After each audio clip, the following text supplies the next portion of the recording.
Half hour. Oh, this should be good. Where do you want to start? Right, so I'll do a little intro for people. This is a part two because I'm not good with technology. And last time we were talking, you went off to the bathroom. I hit pause, thinking that I could do that because that's what I normally do when someone's on a laptop. Unfortunately, you were on a phone, and apparently Riverside doesn't like that. So the biggest, meatiest part of our conversation, which was about 90 minutes of talking about some very controversial things with strong opinions, fair opinions, nothing that would get us cancelled, but didn't record any of it. So we got you back, and we're going to pick one topic today to talk about for about half an hour or so. And I think I would like that, because I like courting controversy. I think we should talk about our relationships with Robert Wilks and the development of powerlifting through the 90s and 2000s when Robert Wilks was in charge of drug-tested powerlifting. Jesus. All right. I'll be very cautious with my words, but sure. Where do you want to start on that? Oh, let's start. I want to start it now because, I haven't seen Robert for many years. I guess when I stopped being involved in powerlifting, it was because Powerlifting Australia stopped being involved with the IPF, and I stopped being involved with the IPF as well. And so there was really no need for us to communicate. Where's Robert at these days? Does he run meets? Does he coach? I sometimes see him pop up on people's Instagrams in the background. So where is he now? I would say Robert's still doing what Robert does, in the sense of he runs World Powerlifting now. I know he's on the board of World Powerlifting. Controversially, I actually think World Powerlifting is a really good product. Internationally, I like a lot of their rules. I like the process that they run. One of my favorite things that they do is they put up on their webpage all completed drug tests. When they're done, the result of the drug test, who did them, all that stuff. So you see the positives and the negatives. So who tested positive, who didn't, all of them. So you can track how many are done each year. I think that's really, really clever. And I found that what they did really well as an organization. So when the stuff with the IPF happened before World Powerlifting was functioned. So obviously, for those that don't know, what happened with the IPF happened. They removed Powerlifting Australia as a affiliate body. Powerlifting Australia then took them to the Court of Sports and Arbitration. Drama. So while all that was going on, World Powerlifting didn't exist. It's come in and now it exists. It's very big in China. It's got several European sort of things. It's what probably internationally the only real competitor to the IPF, I would think, for drug tested, in my opinion. So that's what he spends most of his time doing. Even here on a Powerlifting Australia side of things. So he still runs Powerlifting Australia. Well, he's CEO of Powerlifting Australia along with the board. So Matty Ticky's son. What's his role there? Yeah, so he's still Chief Executive Officer of the Powerlifting Australia. He's also on the board as CEO. I know Matty Ticky's son Aaron's on it. Took his president spot. I should know who the other people on the board are, but I've completely mentally blanked on them. So even from a Powerlifting Australia point of view, most of it's now stepping stones to World Powerlifting competitions. I think what they did very clever when obviously everything went on, the World Powerlifting, when they built it, they took, again, in my opinion, the things that were really good about the IPF, the rules and this, that, or whatever, and then changed the things that were bad. So, or at least what I deem to be bad. So it's 1 kilo increments instead of 2.5s. And that's universal. So you can't chip records. You can't do a 0.5 record increase, but everything is in 1 kilo increments. So 53, 56, 59, whatever you want. So I can bench 50, then bench 51, but I can't bench 50.5 to chip a record. Everything's 1 kilo. I really like that, particularly from a inclusivity point of view for lightweight lifters, because, bench press 2.5 kilo increment when you bench 40 kilos is profound. Massive. Yeah. The only rule that they have that I'm not a big fan of and it's only because it's different and it's hard to referee, is there's no longer a press call on the bench press. So it's in line with the Paralympics. So you get a start call and a rack call, and you must show to the referees that you've paused it appropriately. I don't think that's quite hit the rhythm yet, because I think it's very hard to referee for referees that are long-standing.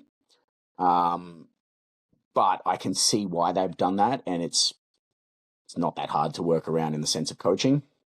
Other little things like, so the IPF had a bit of a... Can I stop you there for a second on the self-pause? You might want to ask Robert what years the IPF did the self-pause on a bench, because I know it was somewhere in the 2000s that we didn't have a press call either. There you go. So for some people, a press call is new, depending on how long they've been around. It's I'll ask Phil, because Phil might remember. Actually, he's been around forever, but that would be before my time for sure. Because I certainly don't remember it being implemented. It was before my time. It was before my time too. So it's pre-2006. I'll ask James Wakefield. He'll know. He knows everything.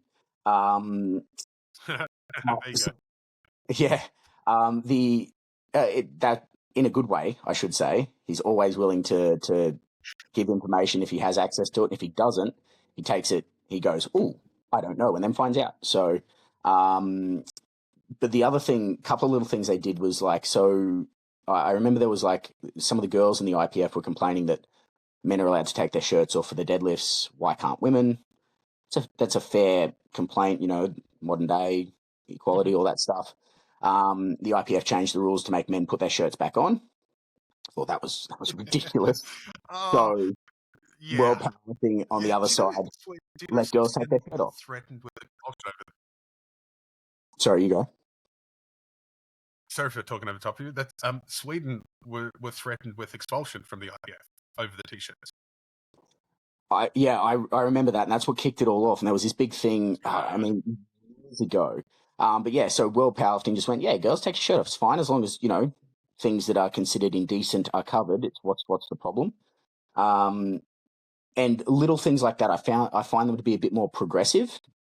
I like the drug testing, and it's way more transparent than tested lifting in Australia used to be. And it's one of the problems I have with tested lifting across the board is the lack of information when you seek it.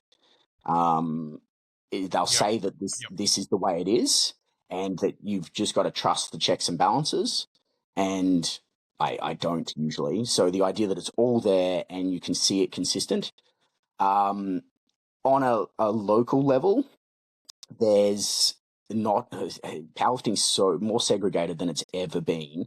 So it does mean that he is struggling a little bit for numbers of volunteers more than anything, I would say, because powerlifting back in the day was, I know the APA has added you have to volunteer to go to nationals or stuff like that. Everyone volunteered because it's what you do.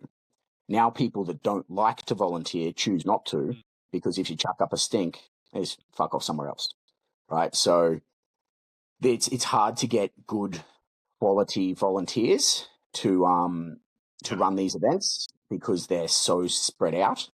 That's pretty much my role within them as a local organisation, and probably even an international body now. The odds are I'm getting flown to Sri Lanka to spot and load that event as someone who's really experienced at event management. Is I go to the bigger events and I help run the platforms and stuff, because knowledge is now, instead of being spread across 2 or 3 organizations, it's spread across 12. So there's just less experienced hands on deck. So yeah, that's to me where Robert is these days. Trying to build World Powerlifting is consuming most of his time. And honestly, Powerlifting Australia has made a bit of a resurgence recently. The quality's pretty good. The people are great, as in the people not just running it, but are involved with it, really like the clientele that's coming through.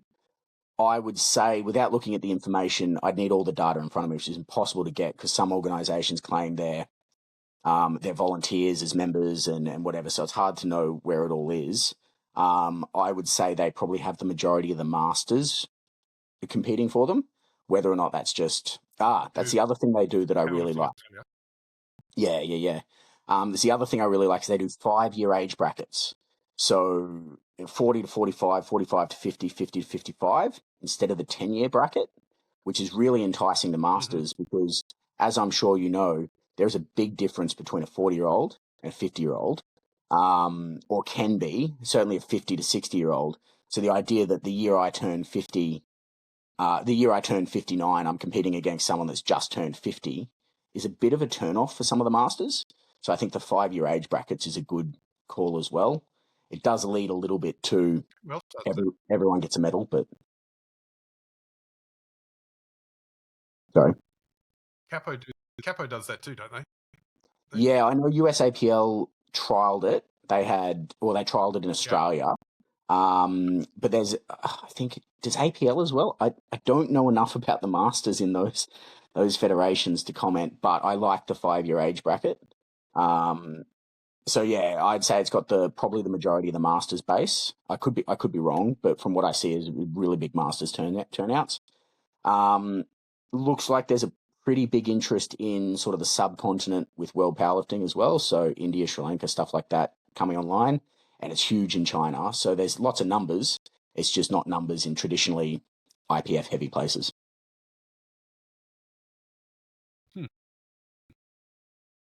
Got a few questions there on those ones. It's about pathways and going why do we need these organisations, and so whether we need them or not is probably a separate issue. They exist and they exist for a purpose. So what do you think the purpose or what's the pathway for world powerlifting? Like, where are people coming from, generally speaking? Where are they wanting to go? What's the inherent attraction of world powerlifting, other I than hanging out with Robert Wilks and eating ice cream? Well, hanging out with me. That's what you mean, right? So where I've got to be very cautious with my words because you've set me up here to get in all sorts of trouble. Um, Oh, I yeah, don't that's why we do necessarily, this. yeah, yeah. You can see me thinking. Um, I don't necessarily like some of the rules for some organisations that have existed. In particular, rules that make it harder for people to compete. So, as you know about my gym and my business, I'm all about social inclusion.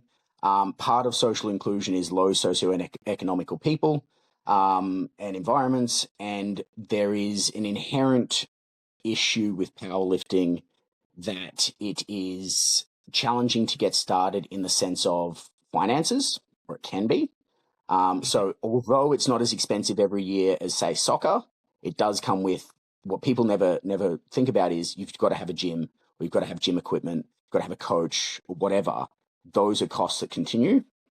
But some of the rules I really don't like are you can only have specific pieces of equipment for whatever reason.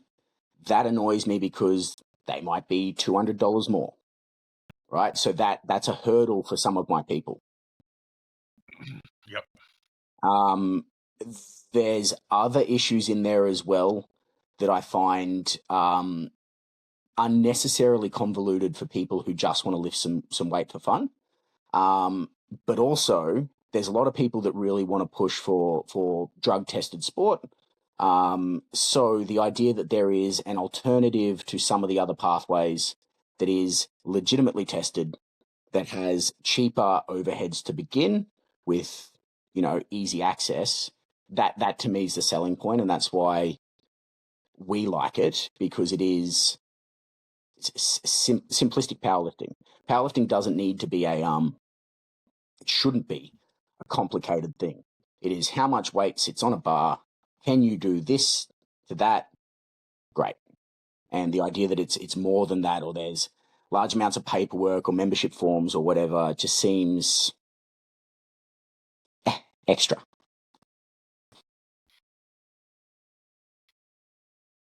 Yeah, I get where you're coming from. I really do. Like, got a few questions there. We could go a few different directions, but I think the one that interests me is from a very romantic point of view. I hear all these stories from. I used to hear them from Lee Wisby. I heard a few from Adam Coe. I even heard a couple from Robert back in the day. when I first started in powerlifting of that mythical time where there was one federation. Oh, the Before the original stories, yes. And you're like, wow, were there like unicorns and rainbows and like did people just skip with flowers in gyms back in those days? I think we've probably romanticized that idea. But in my head though, like could we ever get back to one umbrella? Like, could we ever get there? What do you think? And if we So, could, if there is a pathway, how many years would that take? oh, um, so the idea of the one organization thing comes with its own problems, right? No competition. You got the same problems with the big four banks or Woolies and Coles, whatever you want to talk about. If you are, imagine if there was only Woolworths. Right? The only thing keeping Woolworths even remotely prices low, right, is the fact that there is. Is this though? Can we use this argument with like soccer and football and netball as well? Like, isn't the competition other sports, not other powerlifting federations?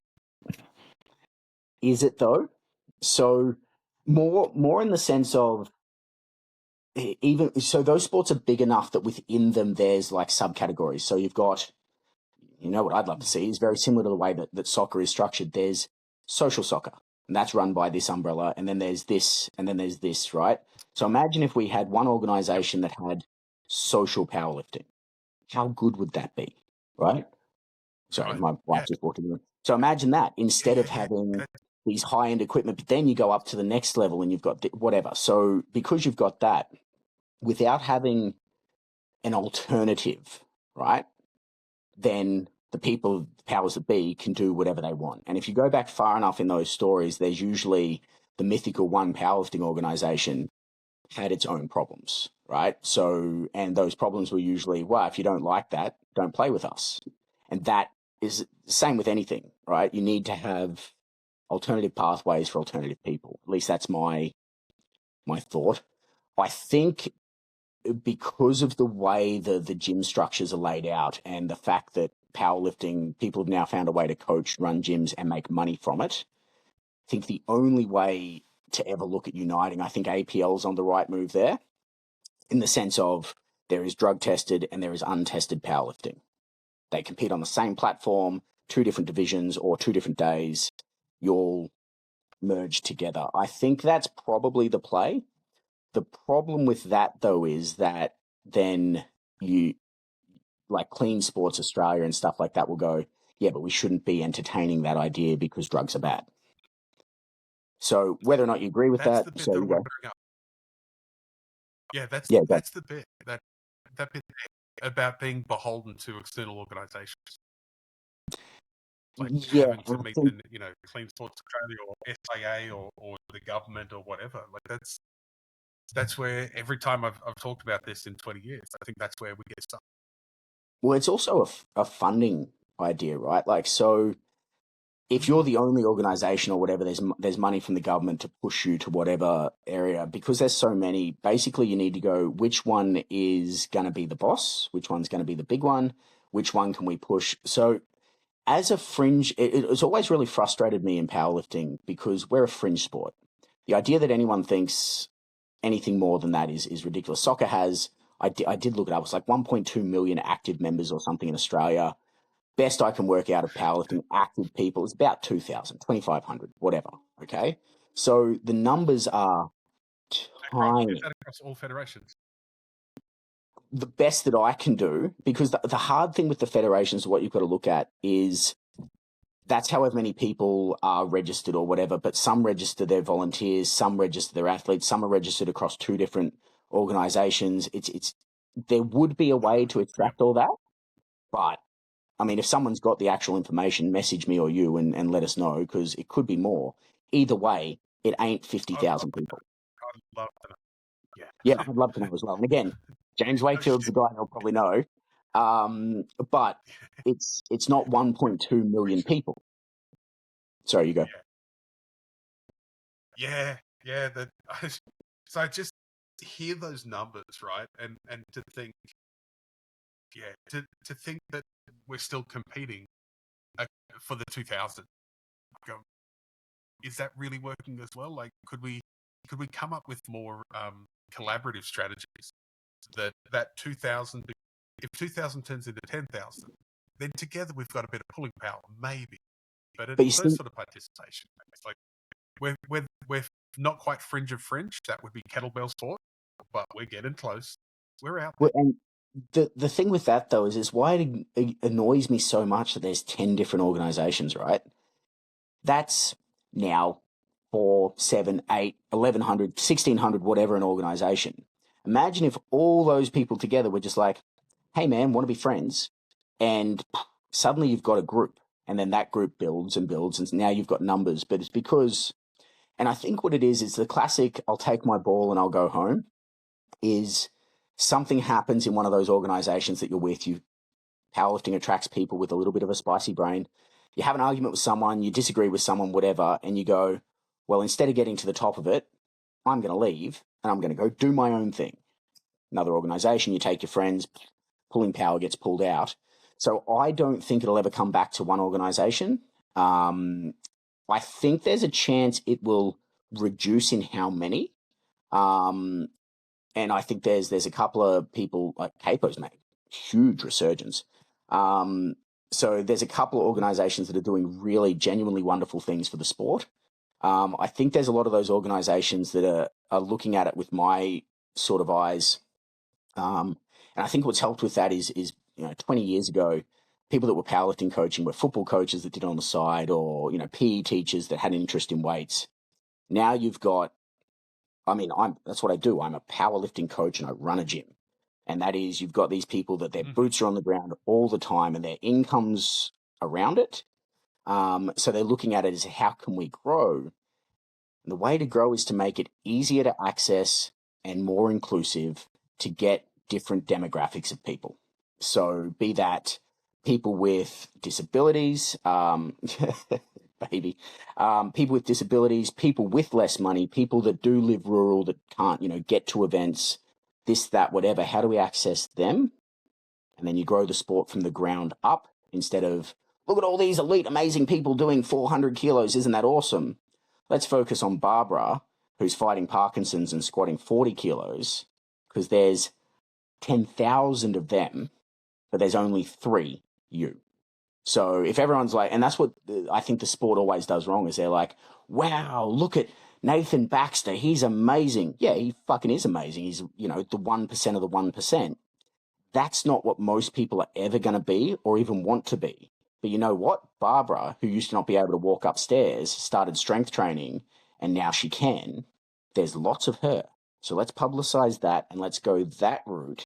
So instead of making it this elite 1% thing, I think of my gym as, I've got some of those. I've probably got the strongest 50, 55-year-old woman in the world ever. But social powerlifting, make it social. That's where soccer makes its money.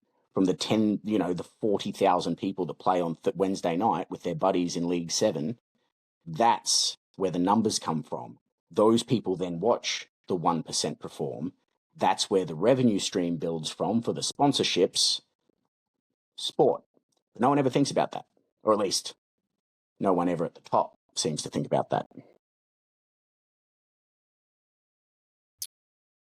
Well, you're at the top.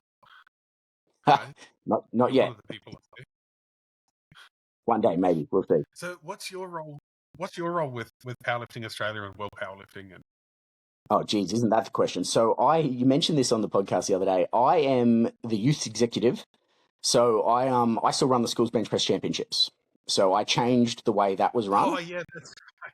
Yeah.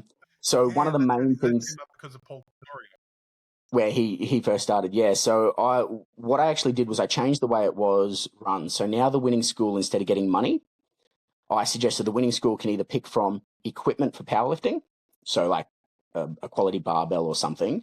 So the winning school gets that. Or what I actually said was sponsorship for their top 2 athletes, flights and accommodation to an event. All right. So my thing was, we're sponsoring as an organization athletes from a school to go to an event to represent their school. Again, what we should be doing. So that's what I do, as well as, so the guy that does the open powerlifting uploads is, someone from my gym. I referee events. I'm probably what you consider the platform manager for the bigger events, in the sense of I go and I event manage on the day. I spot, I load, I run the event as boots on the ground, but only when it's deemed important. So they fly me out for the major events, and I do that. So, I'll probably look at going up to the Gold Coast to run an event next year, whether or not we go to Sri Lanka. So we've got, someone that can coach, ref, announce, tech desk, and spot on the ground is valuable to have, because when someone goes down, you've got someone that can fill all the roles. Where that leads to, we'll see, because anything more than what I'm doing is a lot of work. And powerlifting doesn't have that much money in it. So if I'm going to sacrifice what I'm doing in my personal gym for the greater organization, I've got to get paid. I know that's selfish, but I've got to get paid. Yeah, I think that's where we're at now with powerlifting, isn't it? There is a business model there, and there are people making money as a result of powerlifting, but then there's a lot more people that are investing in powerlifting. So I think we have to, work out ways of returning that investment to the customer, I guess, if you look at it that way, to keep them in the sport for longer. And what does that look like? I have no idea. I'm not at that level of the sport, but I think it's weird because agree. we finance things so weirdly in powerlifting, isn't it? Like, we have to have these sustainable business models, or else powerlifting doesn't work. I think there's a very easy way to keep people in powerlifting, and some gyms do this and some events do this, but lots miss the mark. And it comes back to that social powerlifting versus that elite 1%. They're selling that elite performance, right? Make it fun. Yeah. That's what's missing in a lot of those events, is it's so stringent and so structured. And at the end of the day, it's a goober sport, right? We put weights on a bar and we hurt ourselves to see how far we can move it. Why it's taken so seriously, make it fun, loud music, and turn it down for the bench press or whatever. And so I'd love to see, set up in a bar, people having some beer. I know that's controversial, beer at the back and cheering on, because imagine how much fun that would be. Like, NRL, where they're sitting in the crowd, they're having a beer, they're eating a hot dog. Make it fun. And if it's fun, sounds like the Belmont. Here we go, Belmont Sportsman's Club, sort of circa 2008. correct. It's a lot of fun to do it in a club like that. We've done that. It's fun. Yeah. The Oceanias I did in 2018 was a Broncos club. Same sort of principle. Make them fun. And if they're fun, people will keep doing them.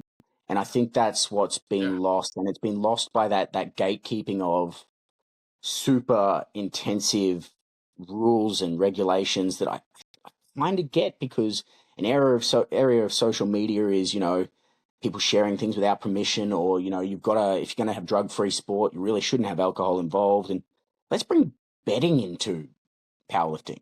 Like, all other sports have that. I don't gamble, should be clear. But imagine if you could, right? People would build that revenue stream, and you'd have sponsors coming on because there's 10,000 people watching, and then suddenly there's 20,000 people watching because it's now sponsored by whatever. And that's, I think, the only way powerlifting ever makes it past that fringe sport. Kind of like so I ran the Australian Police and Emergency Services Games down here.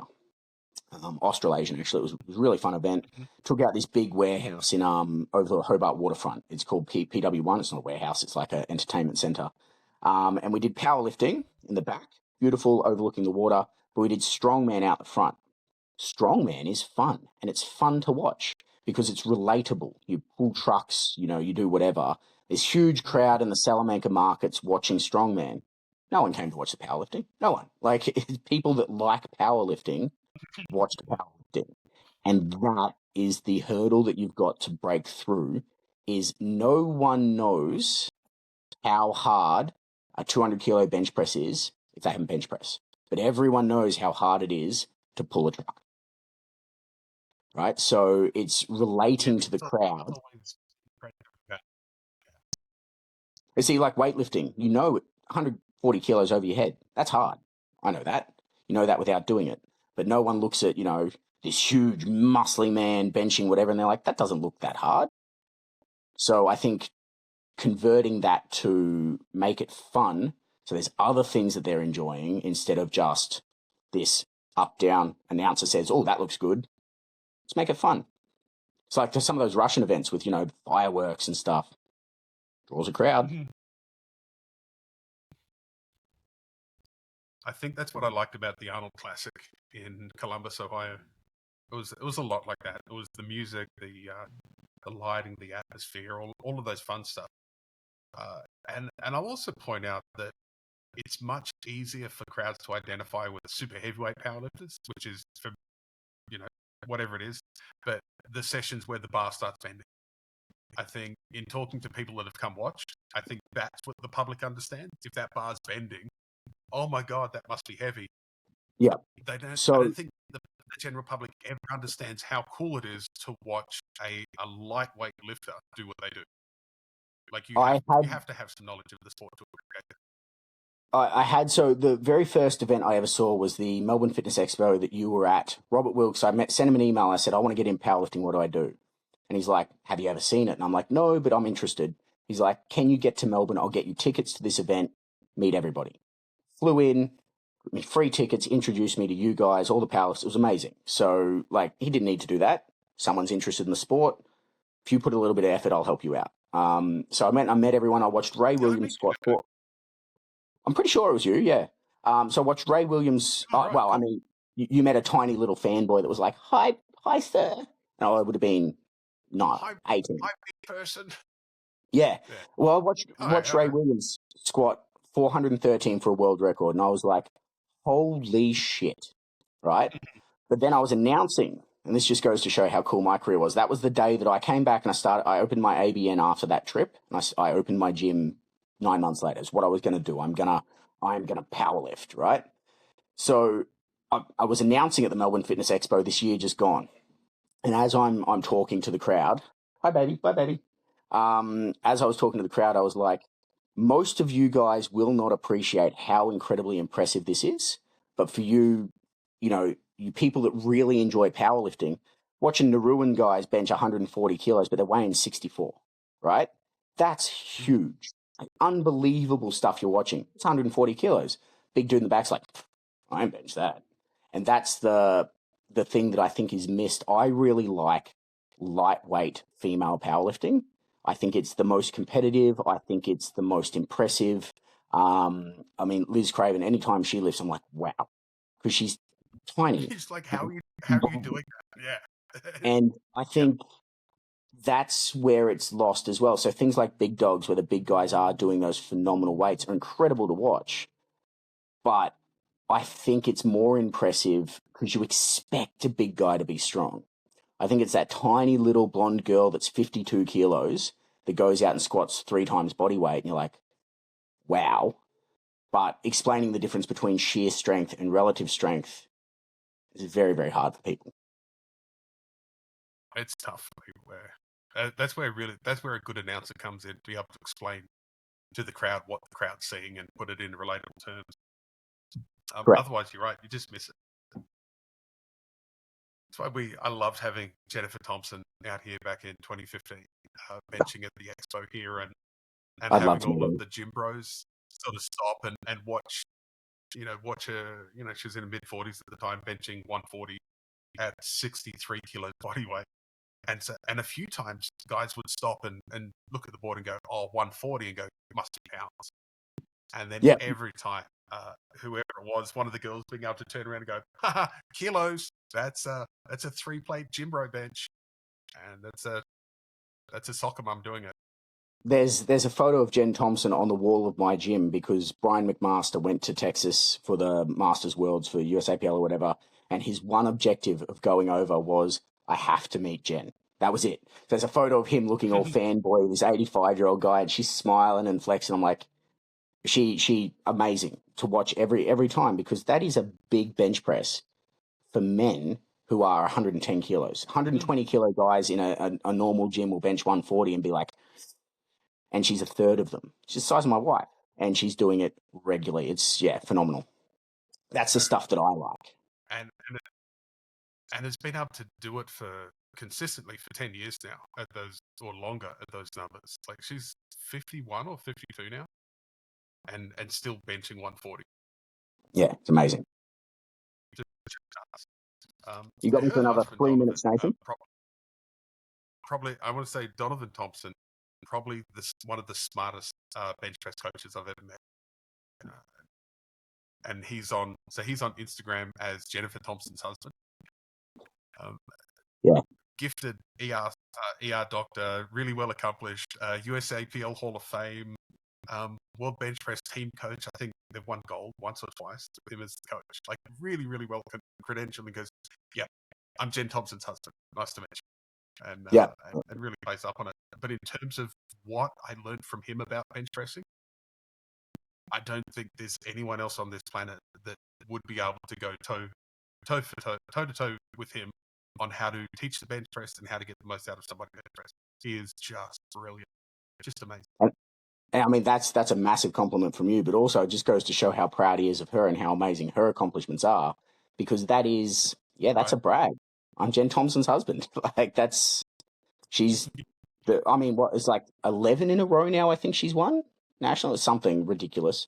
I've actually got one thing we missed last time, which I think was valuable and will be valuable for people listening, was you had your 3 points that make a good bench press, or the 3 things that you say define a bench press, that I think we missed last time, which I think would be valuable for people to hear,